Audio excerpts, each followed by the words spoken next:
दुनिया की सबसे अजीबोगरीब चीजें जिन्हें सिर्फ और सिर्फ नसीब वाले ही देख पाते हैं। Number 9, Japanese hand juicer. Japan में फलों से जूस निकालने के लिए इस तरह के जूसर का इस्तेमाल किया जाता है जिसको चलाने के लिए ना ही बिजली की जरूरत पड़ती है और ना ही किसी भी तरह की पावर की। इसे हाथों से प्रेस करके फलों से आसानी से जूस निकाला जा सकता है। ये काफी आसान है, साथ साथ इससे इलेक्ट्रिसिटी की भी बचत होती है, इसलिए जापान में कई सारे लोग इस तरह के जूसर का इस्तेमाल करते हैं। Number 8, Chinese chicken farming. चीन के लोग बाकी देशों की तरह मुर्गियों को कभी भी पोल्ट्री फार्म या फिर किसी बंद जगह पर नहीं पालते हैं, बल्कि यहाँ पर तो मुर्गियां मैदान में ही पाली जाती हैं, जहाँ पर मैदान में ही अलग अलग जगह पर ये अंडे देती हैं, जिन्हें बाद में यह लोग कुछ इस तरह से इकट्ठा कर लेते हैं। चीन के लोगों का मानना है कि बंद जगह पर रहने की वजह से मुर्गियों की अंडा देने की क्षमता कम हो जाती है। हालांकि इसमें कितनी सच्चाई है वह तो कोई नहीं जानता। Number 7, vortex bladeless wind turbine. अगर आपको कहीं पर ऐसी डंडे जैसी चीज हिलती हुई दिखाई दे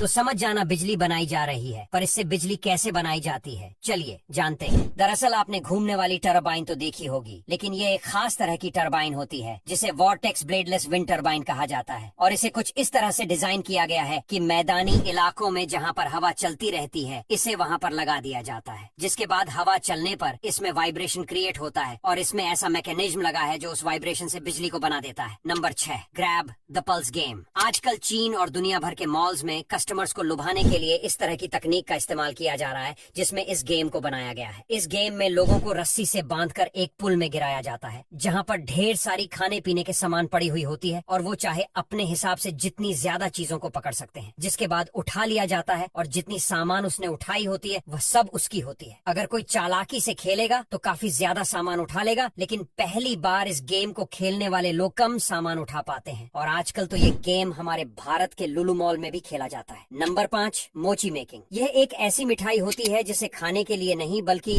देखने के लिए जापान में कई सारे लोग जाते हैं। जापान में इस मिठाई को बनाने का तरीका काफी अजीबोगरीब है। इस मिठाई को बनाने से पहले चावल और चीनी के दानों को तब तक कूटते हैं जब तक कि वह आपस में मिल ना जाए, और यह जब कूटते हैं तो वह काफी अजीबोगरीब तरीके से कूटते हैं, वीडियो में आप देख ही सकते हैं। जिसके बाद जब यह बन जाती है तो इसे गोल गोल टुकड़ों में काटकर स्वीटनर डालकर खाया जाता है। नंबर 4, ऑटोमेटिक काव डंग रिमूवल। गाय भैंसों के तबेले में गोबर बहुत ही ज्यादा होता है जिसे साफ करने में काफी ज्यादा टाइम लगता है, लेकिन विदेशों में गाय भैंसों के गोबर को साफ करने के लिए कुछ इस तरह की ऑटोमेटिक मशीन्स लगी होती हैं, जिन्हें चालू करने के बाद यह ऑटोमेटिकली ही गोबर को एक जगह पर इकट्ठा कर देती है, जिसे बाद में बेचकर पैसे भी कमाए जाते हैं क्योंकि गोबर की डिमांड कई सारे देशों में है। नंबर 3, ये स्लैक्स। ये लड़की इंटरनेट पर काफी वायरल है, जो एक पतली सी रस्सी पर अपने आप को ऐसे बैलेंस करती है कि देखकर यकीन ही नहीं होता। साथ ही साथ ये बैलेंस करने के बाद रस्सी पर तरह तरह के करतब भी करती है। हालांकि ऐसा सब करने के लिए इसने काफी प्रैक्टिस करी हुई है और किसी नॉर्मल इंसान के बस की बात नहीं है इस तरह से रस्सी पर बैलेंस करना। Number 2, biggest parking lot. चीन में दुनिया का सबसे बड़ा पार्किंग लॉट है जिसमें लाखों की संख्या में गाड़ियां आ सकती हैं, जैसा कि वीडियो में आप देख ही सकते हैं। इंटरनेट पर कुछ समय पहले चौकिंग शहर में मौजूद यह पार्किंग लॉट काफी वायरल भी हुआ था, जिसे देखकर हर कोई हैरान रह गया। Number 1, royal jelly. आपने ये तो सुना होगा कि मधुमक्खियां छातों में शहद बनाती हैं, लेकिन मधुमक्खियों के छातों में रॉयल जेली भी बनाई जाती है, जिसे खास तौर पर रानी मधुमक्खी के लिए बनाया जाता है और इसे वर्कर मधुमक्खियां बनाती हैं। इसी को खाकर रानी मधुमक्खी बाकी मधुमक्खियों से ज्यादा बड़ी हो पाती है और कहा जाता है कि इससे मधुमक्खियों की उम्र भी बढ़ जाती है। इसी वजह से रॉयल जेली मार्केट में काफी ज्यादा महंगी है। अब यहाँ तक वीडियो देख ली है तो फिर वीडियो को लाइक और शेयर करना बिल्कुल भी मत भूलना।